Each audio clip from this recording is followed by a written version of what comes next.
Good morning student. আজকে আমি তোমাদের ক্লাস 12-এর রাশিবিজ্ঞানের প্রাথমিক ধারণা দেব বা বেসিক কনসেপ্ট অফ স্ট্যাটিস্টিক্স। প্রথমে আমরা জানব রাশিবিজ্ঞানের অর্থ কী, মিনিং অফ স্ট্যাটিস্টিক। সাধারণভাবে রাশিবিজ্ঞান বলতে গৃহীত সংখ্যামান সম্পর্কিত তথ্যকে বোঝায়।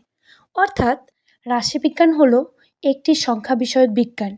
রাশিবিজ্ঞান হলো এমন ধরনের গাণিতিক বিজ্ঞান যা মূলত তথ্য সংগ্রহ, বিশ্লেষণ, ব্যাখ্যা ও তথ্যকে কী করে সহজভাবে পরিবেশন সংক্রান্ত কাজগুলি করে থাকে। রাশিবিজ্ঞানে ইংরেজি স্ট্যাটিস্টিক শব্দটি লাতিন শব্দ স্ট্যাটাস বা ইতালিয়ান শব্দ স্ট্যাটিস্টিয়া বা জার্মান শব্দ স্ট্যাটিস্টিক হতে উৎপত্তি হয়েছে। স্ট্যাটাস বা স্ট্যাটিস্টিক শব্দের অর্থ রাষ্ট্র বা স্ট্যাটিয়া শব্দের অর্থ রাষ্ট্রের কার্যাবলী। রাষ্ট্র যে কার্যগুলো করে থাকে সেগুলোকে বোঝায়। এ থেকে বোঝা যায় যে রাষ্ট্রের কাজ পরিচালনা থেকেই রাশিবিজ্ঞানের উৎপত্তি হয়েছে। রাষ্ট্রের বিভিন্ন তথ্য যেমন লোকসংখ্যা, রাজ্যবাসীর পরিমাণ, জন্ম মৃত্যু প্রভৃতি হিসেবের জন্য এটি ব্যবহৃত হয়। জার্মান অধ্যাপক গটফ্রেড অ্যাকেনভেল সর্বপ্রথম রাশিবিজ্ঞানের রাষ্ট্রসমূহের রাষ্ট্রনীতি হিসেবে সংজ্ঞায়িত করেছেন।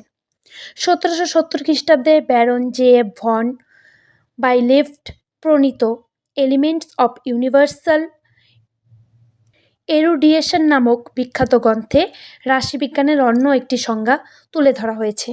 রাশিবিজ্ঞান হলো সেই বিজ্ঞান যা পৃথিবীর সকল আধুনিক রাষ্ট্রের রাজনৈতিক সজ্জাবিন্যাস শিক্ষা দেয়। রাশিবিজ্ঞান হলো এক বা একাধিক ঘটনা বা বিষয়ের মধ্যেকার পারস্পরিক সম্পর্ক ও বৈশিষ্ট্য নির্ণয়ের লক্ষ্যে সংগৃহীত তথ্যকে গাণিতিক শ্রেণীবিন্যাসকরণ বা সেগুলোকে উপস্থাপন করা বা সেগুলোকে ব্যাখ্যা করা। রাশিবিজ্ঞানের কিছু বৈশিষ্ট্য রয়েছে। Characteristics of statistic. রাশিবিজ্ঞান হলো সংখ্যাতত্ত্ব, তত্ত্বের সমষ্টি।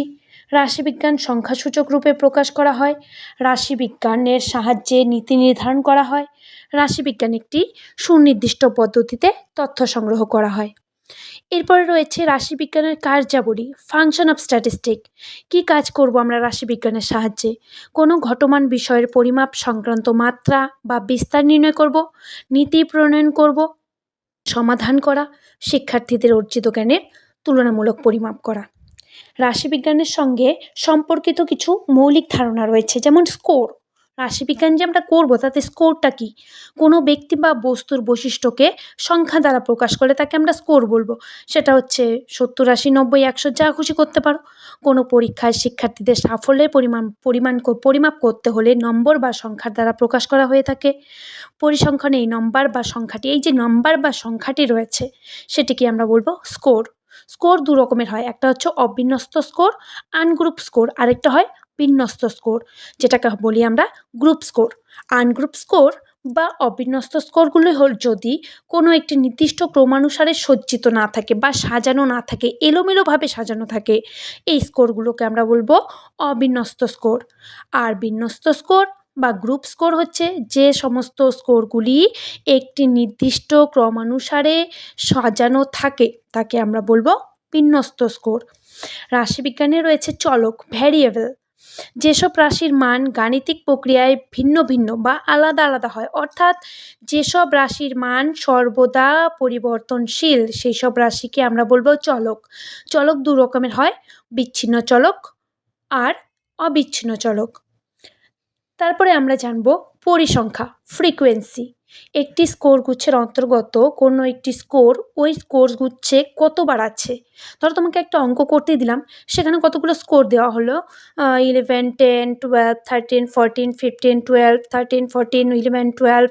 এখানে দেখতে হবে যে স্কোরগুলো কতবার করে আছে, সেই সংখ্যাটিকে আমরা ওই স্কোরের পরিসংখ্যা বলবো।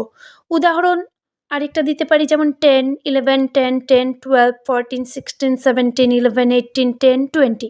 এই স্কোর গুচ্ছে 10-এর পরিসংখ্যা হলো 4, কারণ এখানে 10 4বার আছে। নেক্সট, শ্রেণী। একটি স্কোর গুচ্ছের পরিসংখ্যা বিভাজন তালিকায় একটি নির্দিষ্ট ক্রম অনুযায়ী সজ্জিত করলে ওই নির্দিষ্ট আকারে সজ্জিত স্কোরগুলি দ্বারা একটি অবিন্যস্ত গঠনকেই শ্রেণী বলা হয়। শ্রেণী বলতে আমরা ক্লাস বুঝি 5, 4, 6, 7, 8, 9, 10, 11, 12 সেরকমভাবে শ্রেণীগুলো হয়ে থাকে। শ্রেণী সীমা ক্লাস লিমিট রাশিবিজ্ঞানে শ্রেণী সীমা থাকে মানে হচ্ছে ক্লাস লিমিট থাকে। কোনো একটি অবিচ্ছিন্ন শ্রেণীর দুটি প্রান্তকে বোঝানোর জন্য যে দুটি সংখ্যামানের প্রয়োজন হয় তাকে বলা হয় শ্রেণীসীমা। শ্রেণীর বড় মানটিকে ঊর্ধ্ব শ্রেণীসীমা বা আপার ক্লাস লিমিট বলে, আর ছোট মানটিকে নিম্ন শ্রেণীসীমা লোয়ার ক্লাস লিমিট বলা হয়। যেমন ধরতে পারো 30 থেকে 40, এই শ্রেণীর নিম্ন সীমা হবে 30 আর ঊর্ধ্বসীমা হবে 40। আবার 50 থেকে 55 যদি বলি, এই শ্রেণীর নিম্ন সীমা হলো 50, ঊর্ধ্বসীমা হলো 55। শ্রেণী সীমানা ক্লাস বাউন্ডারি যেটা বলে, কোনো বিচ্ছিন্ন শ্রেণীকে অবিচ্ছিন্ন শ্রেণীতে রূপান্তরিত করতে হলে শ্রেণীর নিম্ন সীমা থেকে 0.5 বিয়োগ করতে হবে আর ঊর্ধ্বসীমার সঙ্গে 0.5কে যোগ করে যে নতুন শ্রেণী সীমা পাওয়া যায় তাকে আমরা বলবো শ্রেণী সীমানা। নিম্ন শ্রেণী সীমানা বা নিম্ন শ্রেণী সীমা -1/2d আর ঊর্ধ্ব শ্রেণী সীমানা ঊর্ধ্ব শ্রেণী সীমা +1/2d। এখানে d হচ্ছে কোনো শ্রেণীর ঊর্ধ্বসীমা আর পরবর্তী শ্রেণীর নিম্ন সীমার পার্থক্য। আজকে এই পর্যন্তই।